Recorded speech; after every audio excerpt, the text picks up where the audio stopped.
Hello student, आज हम लोग यूनिट 1 का पहला चैप्टर पढ़ेंगे जिसमें भारतीय राजनीति की प्रगति के अध्ययन के उपागम में उदारवादी दृष्टिकोण को समझेंगे। इस चैप्टर में अब तक जो क्वेश्चन आए हैं उनका स्वरूप मैं एक बार बता देती हूँ, जिससे कि आप लोगों को जो आंसर लिखना होगा या जिस टाइप के क्वेश्चन आते हैं तो वो आसानी से समझ में आ जाएगा। अभी तक जो क्वेश्चन आया है वो ये है, भारतीय राज्य की प्रकृति के स्वरूप के संबंध में उदारवादी दृष्टिकोण की समीक्षा कीजिए। तो इस तरह का जब क्वेश्चन आता है तो सबसे पहले हम लोग उपागम का अर्थ समझते हैं। उपागम का अर्थ है, साधारण भाषा में उपागम या दृष्टिकोण का अर्थ है किसी तथ्य या घटना या परिदृश्य को देखने और उसकी व्याख्या करने का तरीका या विधि। उपागम या दृष्टिकोण की धारणा बहुत ही सरल है। प्रत्येक व्यक्ति किसी न किसी प्रकार के दृष्टिकोण से काम लेता रहता है। यह मनुष्य के मन, बुद्धि और आंख की तरह है। प्रत्येक व्यक्ति विशेष दृष्टि विचार के अनुसार ही जगत की वस्तुओं या व्यक्तियों को देखता है और वह उन्हीं वस्तुओं को देखता है जो उससे संबद्ध होती है। शेष वस्तुओं की ओर वह ध्यान नहीं देता। उदाहरण के लिए, एक विद्यार्थी द्वारा देखी जाने वाली वस्तुएं किसी दुकानदार या राजनेता की दृष्टि से भिन्न होती है। यह सब उसके उपागम या दृष्टिकोण की भिन्नता के कारण होता है।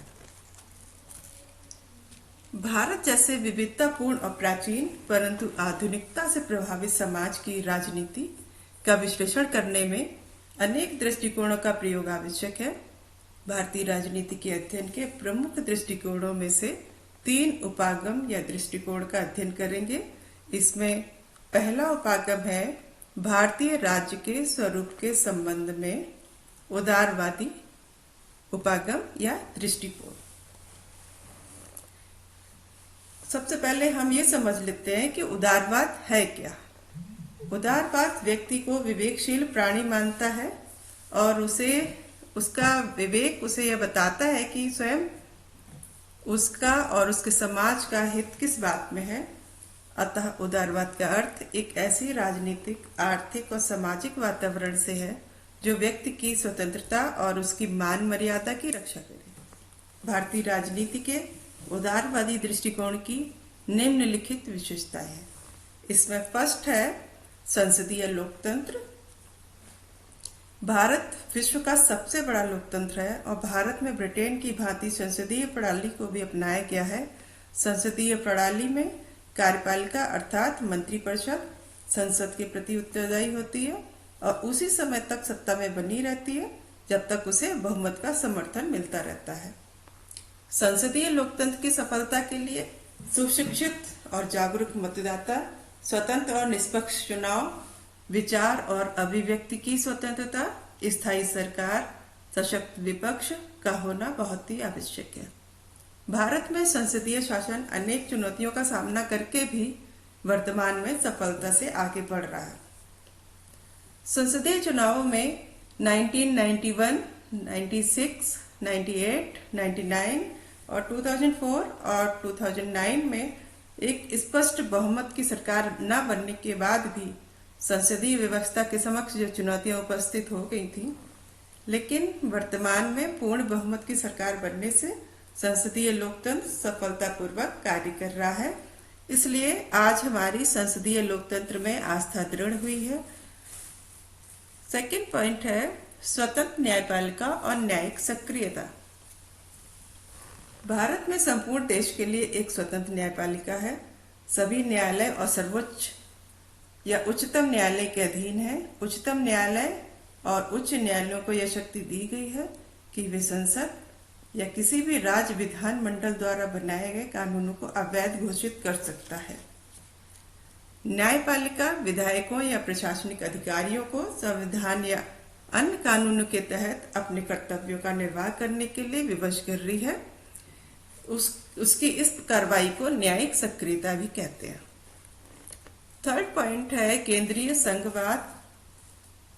इसमें हम लोग इस बात का अध्ययन करेंगे कि हमारे जो केंद्रीय व्यवस्था है वो संघीय है या एकात्मक है। भारत में यद्यपि संघीय शासन की स्थापना की गई है, परंतु अनेक ऐसी व्यवस्थाएं हैं जिनके कारण केंद्र सरकार शक्तिशाली बन गई है, जैसे इकहरी नागरिकता, इकहरी न्यायपालिका, अखिल भारतीय सेवाएं, राष्ट्रपति द्वारा राज्यपालों की नियुक्ति, राष्ट्रपति के संकटकालीन अधिकार। संकट काल की घोषणा के द्वारा संघात्मक व्यवस्था को एकात्मक व्यवस्था में बदला जा सकता है। तो इस तरह से हम ये कह सकते हैं कि हमारे यहाँ एक मजबूत केंद्र की स्थापना की गई है। नेक्स्ट पॉइंट है उदार औद्योगिक नीति। लगभग 40 वर्षों तक भारतीय उद्योगों पर प्रशासनिक तथा कानूनी नियंत्रण बने रहे, लेकिन वर्तमान वैश्विक परिवेश बदल रहा है। ऐसी परिस्थिति में पुरानी आर्थिक व्यवस्था के आधार पर आर्थिक प्रगति करना संभव नहीं था। इसलिए बदलते आर्थिक परिवेश को देखते हुए यह महसूस किया जाने लगा कि अधिकतर आर्थिक नियंत्रण अब उपयोगी नहीं है। इसलिए 1991 में नई औद्योगिक नीति की घोषणा की गई, जिसके लक्ष्य थे फर्स्ट, आर्थिक प्रगति की गति को बनाए रखना। सेकंड, निर्यात को प्रोत्साहन करना। थर्ड, उद्योगों में लाइसेंस की प्रणाली को समाप्त करना। फोर्थ, विदेशी टेक्नोलॉजी को अपने देश में लाना। फिफ्थ, भारतीय उद्योगों में विदेशी निवेश की सीमा को 40% से बढ़ाकर 51% करना। नेक्स्ट पॉइंट है धर्मनिरपेक्ष राज्य की व्यवस्था। जैसा कि हम सभी जानते हैं कि 42वें संवैधानिक संशोधन के द्वारा संविधान की प्रस्तावना में भारत को एक पंथ निरपेक्ष लोकतांत्रिक गणराज्य घोषित किया गया है। पंथ निरपेक्ष राज्य का तात्पर्य यह है कि राज्य की दृष्टि में सभी धर्म समान है और राज्य के द्वारा विभिन्न धर्मों को मानने वालों के साथ भेदभाव नहीं किया जाएगा। उदारवादी परंपरा के अनुसार पंथ निरपेक्ष राज्य धर्म के विरुद्ध नहीं है, बल्कि धार्मिक मामलों में वह तटस्थ है। नेक्स्ट है नागरिक अधिकार। नागरिकों को संविधान द्वारा मौलिक अधिकार प्रदान किए गए हैं। मौलिक अधिकारों का आशय ऐसे अधिकार व स्वतंत्रताओं से है जिन्हें राज्य व केंद्र सरकार के विरुद्ध लागू किया जा सकता है। नागरिकों को विचारों की अभिव्यक्ति व धर्म पालन की स्वतंत्रता तथा स्वेच्छाचारी ढंग से बंदी न बनाए जाने के संबंध में अधिकार प्राप्त है। नेक्स्ट है वयस्क मताधिकार। वयस्क मताधिकार में 18 वर्ष से अधिक आयु के जितने भी स्त्री पुरुष हैं उन सभी को चुनाव में भागीदारी का अधिकार प्राप्त है। उन्हें उनका ये राजनीतिक अधिकार है। संविधान में इस तरह की व्यवस्था की गई है कि चुनाव आयोग बिना किसी भय या दबाव के अपने कर्तव्यों का पालन कर सके, साथ ही निर्धारित समय पर निष्पक्ष चुनाव करा सके। बहुदलीय व्यवस्था इसका लास्ट पॉइंट है।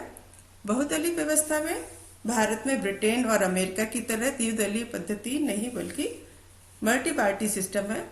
राष्ट्रीय राजनीतिक दलों के साथ साथ क्षेत्रीय पार्टियां भी सरकार निर्माण में अपनी महत्वपूर्ण भूमिका निभाती हैं। 1989 से लेकर 2014 तक गठबंधन सरकारों का युग रहा है। उस दौरान क्षेत्रीय दलों की अति महत्वाकांक्षाओं के कारण सरकारों का पतन हुआ, परंतु भारत इतनी विभिन्नताओं से भरपूर देश है, इतनी विभिन्नताएं हैं यहाँ पर, जिसके कारण यहाँ की जो विचारधारा है वो भी अलग अलग है। तभी यहाँ पर क्षेत्रीय दलों का महत्व बढ़ता जा रहा है, उसका महत्व कम नहीं हुआ है। यद्यपि 2014 और 19 में जनादेश ने यह साबित कर दिया है कि अब वह एक मजबूत सरकार देखना चाहती है, मजबूर सरकार नहीं। अंत में उदारवादी दृष्टिकोण के मूल्यांकन में हम लोग ये निष्कर्ष निकाल सकते हैं कि भारतीय लोकतंत्र एक अलग तरह का लोकतंत्र है। इसमें लोगों को अपनी पसंद के प्रत्याशी नहीं, इसमें लोग अपने पसंद का प्रत्याशी नहीं चुन सकते, बल्कि राजनीतिक पार्टी द्वारा सुनिश्चित किए गए प्रत्याशियों को ही वो चुन सकते हैं। यह ना तो वंशवाद, ना ही जातिवाद और सांप्रदायिक राजनीति से मुक्ति दिलाता है। इसके अतिरिक्त लोकतांत्रिक व्यवस्था कानूनी समानता तो सुनिश्चित कर सकती है, लेकिन सामाजिक व आर्थिक समानता नहीं दिला सकती। ये कुछ कमियां हैं जो कंक्लूजन में हम लोग कह सकते हैं, लेकिन इससे उदारवादी दृष्टिकोण का महत्व कम नहीं होता, बल्कि इसका एक अपना ही योगदान है जो हमारे राजनीतिक व्यवस्था में दिखाई देता है। तो ये अब जो भारतीय राजनीति का उदारवादी दृष्टिकोण है उसमें ये सारे पॉइंट डिस्कस किए जाएंगे, इन्हें डिटेल में लिखा जाएगा। तो ये क्वेश्चन और इसका आंसर इतनी सीमा तक रहता है और इसके साथ ही उदारवादी दृष्टिकोण समाप्त होता है। नेक्स्ट वीडियो में मार्क्सवादी दृष्टिकोण को डिस्कस करेंगे। Thank you.